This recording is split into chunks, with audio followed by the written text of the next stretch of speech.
It does seem like this is the direction that things are going. It seems also, though, that New South Wales ministers are briefing journalists to the effect that they are very strongly committed to protecting the economy as it is configured at the moment. They're not going back to restrictions, or at least not going back to any deeper restrictions than they absolutely have to. I guess they're trying to send a signal there that New South Wales is not Victoria at the moment, but one wouldn't be, I think, going too far out on a limb to say that that is the danger, that there will be further outbreaks as a result, either directly of the Victorian outbreak or of other problems, because this has always been a risk for all of the governments around Australia. If that is the case, then I guess we'll see what happens. I mean, the Premier Gladys Berejiklian actually said on Sunday, advised people not to be surprised if the state government took further action to protect the community and protect the economy, and I guess we're seeing that now. So will this be the last of it? That remains to be seen. Yep. OK, front page of the Financial Review today, Mark. I mean, I don't think it's any great surprise that at the end of September, or actually next week's announcement from Josh Frydenberg, will be some kind of extension to JobKeeper. It certainly seems that that's on the cards, but Phil Curry reporting today that, some businesses are being advised not to take up that offer.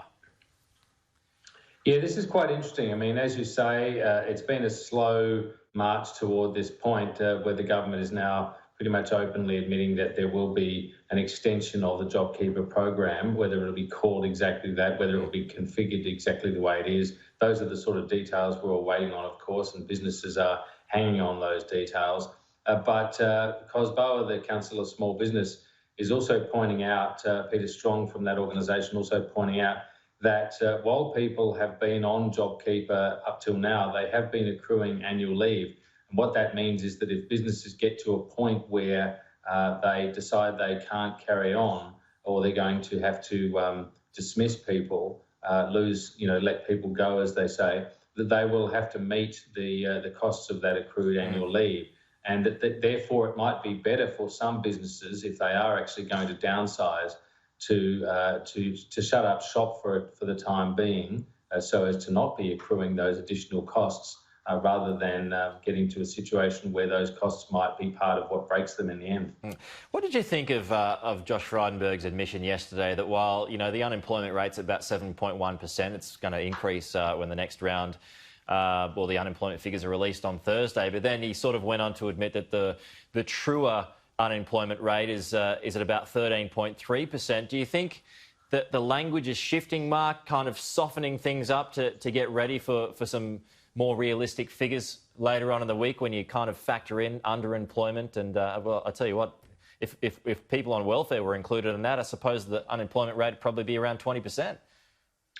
Well, I'm not sure it'll be quite that high, Pete, but yeah, it's an interesting dynamic here. To be fair, I think the government has been quite upfront about this all the way through. Scott Morrison, at a number of press conferences in the Prime Ministerial courtyard, has been quite clear that he thinks that what he calls the headline figures don't tell the true story.